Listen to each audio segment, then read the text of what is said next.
Selamat pagi, salam sejahtera. Terima kasih kerana bersama dengan saya di Nazilin Unity Channel. Saudara-saudara sekalian, ini pendedahan yang pasti akan mematikan semua tomahan fitnah yang dilemparkan oleh khususnya walaun-walaun para pengikut-pengikut tegar yang suka memfitnah tentang tabung haji. Walaupun sudah diputuskan oleh mahkamah tentang hal ini dan di mana pemimpin tersebut telah memenangi kes saman tersebut, namun masih lagi bertebaran fitnah yang menyatakan kononnya aset di tabung haji telah dijual kepada orang yang bukan beragama Islam. Tetapi dengan laporan daripada Harapan Daily pada pagi ini, ianya sekaligus telah pun menafikan fitnah, telah mematikan fitnah itu secara total. Dan bantu saya untuk share video ini supaya semua orang tahu bahawa apa yang mereka kata tentang tabung haji itu ialah satu fitnah yang besar.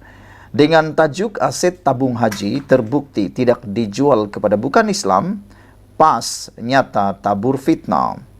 Aset tabung haji yang berjumlah kira-kira 19,9 bilion ringgit yang dipindahkan kepada syarikat bertujuan khas SPV pada tahun 2018 ketika di bawah bekas Menteri Kewangan Lim Guan Eng terbukti masih ada.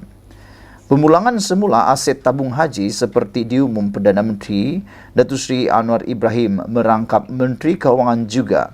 Bukti tuduhan PAS kononnya aset tabung haji yang diletakkan dipindahkan kepada SPV sudah diserahkan kepada pemilikan bukan Islam adalah tidak benar sama sekali.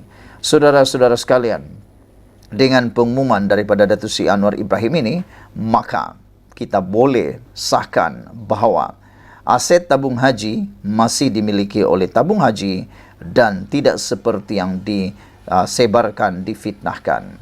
Sekian dulu, ikuti terus ulasan selepas ini isu yang lebih panas lagi. Selamat pagi, salam sejahtera. Terima kasih kerana bersama dengan saya di Nazilin Unity Channel. Ini kenyataan dan keputusan terkini daripada Anwar Ibrahim yang paling menarik pada hari ini. Anwar Ibrahim kata tamadun runtuh kerana nilai dan akhlak tak diberi tumpuan.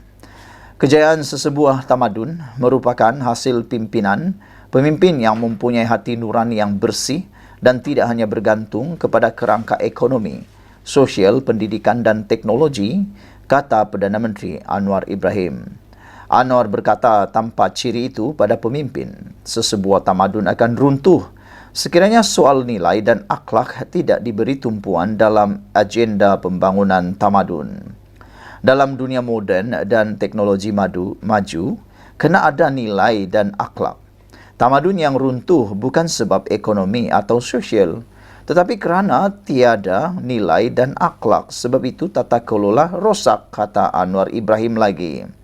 Apabila tata kelola lemah, negara akan jatuh, kata Anwar ketika menyampaikan amanat pada Majlis Ilmu Madani dan sesi dialog Perdana Menteri bersama Pegawai Jabatan Kemajuan Islam Malaysia JAKIM dan Agensi Agama di Sri Perdana di Putrajaya semalam. Anwar berkata sejak beliau memimpin Kerajaan Perpaduan pada November lepas, agenda untuk mengangkat martabat Malaysia di mata dunia menjadi agenda terutamanya dengan dibantu barisan Menteri Kabinet yang mewakili pelbagai kaum dan agama. Saya pegang jawatan ini, Alhamdulillah, dan saya selesa. Saya tak perlu wang berjuta-juta untuk beli harta, kata Datuk Seri Anwar Ibrahim. Saya tidak perlukan itu. Tapi saya nak buktikan, sesungguhnya di Malaysia ini ada Melayu Islam yang berpegang dengan fahaman Islam dan boleh angkat martabat negara, kata beliau yang juga Menteri Kewangan. Menyentuh peranan JAKIM, Anwar berkata, peranan jabatan itu di bawah pimpinannya lebih luas berbanding sebelum ini kerana khidmat nasihat serta pandangan JAKIM diperlukan dalam setiap urusan takbir urus negara dan menyatakan penghargaannya terhadap setiap pandangan yang dikemukakan daripada agensi berkenaan. Majlis Ilmu Madani dan sesi dialog Perdana Menteri bersama pegawai JAKIM yang bermula pukul 6.30 petang itu dihadiri kira-kira 300 pegawai hal ehwal Islam JAKIM dari seluruh negara.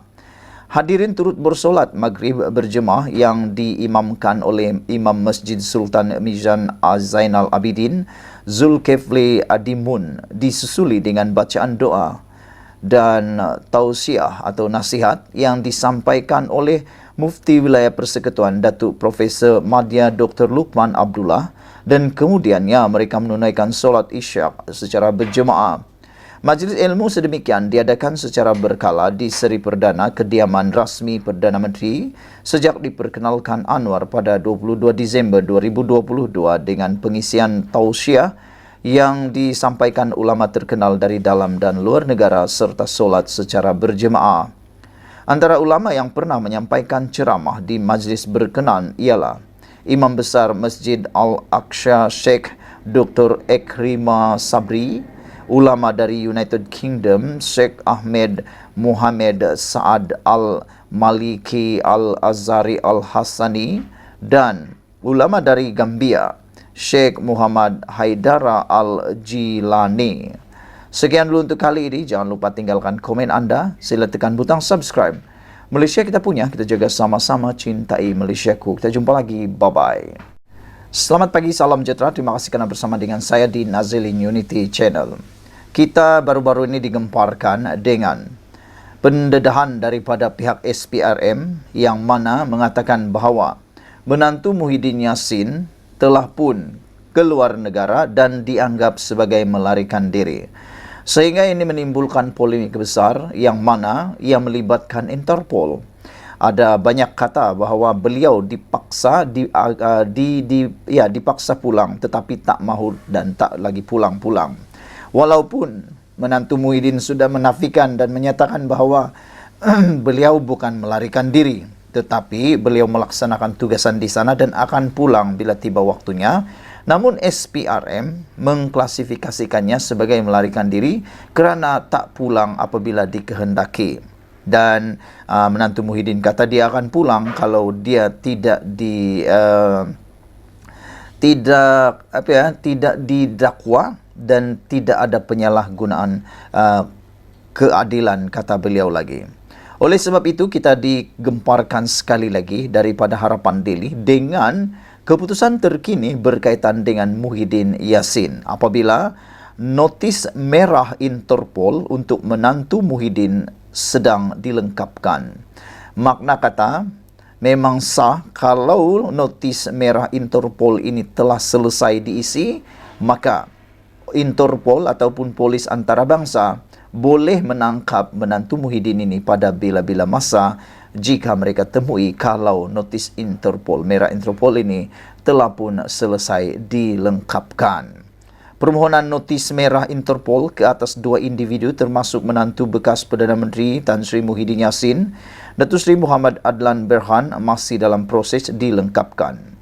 Timbalan Ketua Polis Negara Datuk Seri Ayub Khan Maidin Pece berkata, terdapat beberapa isu teknikal yang kini masih dalam proses dikemaskini SPRM. Apabila kami dapat lengkapkan ia, notis merah Interpol, kami akan buat permohonan rasmi dengan Interpol kepada Interpol kembali. Katanya kepada pemberita selepas menyempurnakan majlis serah terima tugas pengarah Jabatan Siasatan dan Penguatkuasaan Trafik di Pusat Latihan Polis Kuala Lumpur hari ini. Turut hadir Pengarah Jabatan Siasatan Jenayah Bukit Aman Datuk Seri Muhammad Suhaili Muhammad Zain serta Pengarah Jabatan Integriti dan Pematuhan Standard Bukit Aman Azri Ahmad. Bulan lepas, Ketua Pesuruh Jaya SPRM Tan Sri Azam Baki memberitahu media bahawa Muhammad Adlan 48 tahun dan Mansur Saad 69 tahun dikehendaki tampil ke SPRM bagi tujuan pendakwaan kes rasuah dan penyelewengan berhubungan projek berkaitan pendaftaran, pengambilan serta penyimpanan biometrik pekerja asing di sebuah kementerian. Sebelum ini, hasil semakan dengan Jabatan Immigration mendapati kedua-dua individu terbabit meninggalkan Malaysia masing-masing pada 17 dan 21 Mei lepas dan tiada rekod masuk kembali ke negara ini. Mengulas lanjut mengenai siasatan berhubung dakwaan ahli Parlimen Ipoh Timur Hwad Lee Chuan Ho menghina agama Islam dengan mentafsir sendiri ayat Al-Quran, Ayub Khan berkata, 2 laporan polis telah diterima berhubung kes itu. Lee telah selesai diambil keterangan di Ibu Pejabat Polis Kontijen Perak pada Selasa lepas dan kes itu disiasat di bawah Seksyen 505 dalam kurungan C, Kanun Keseksaan serta Seksyen 233 Akta Komunikasi dan Multimedia 1998, katanya lagi.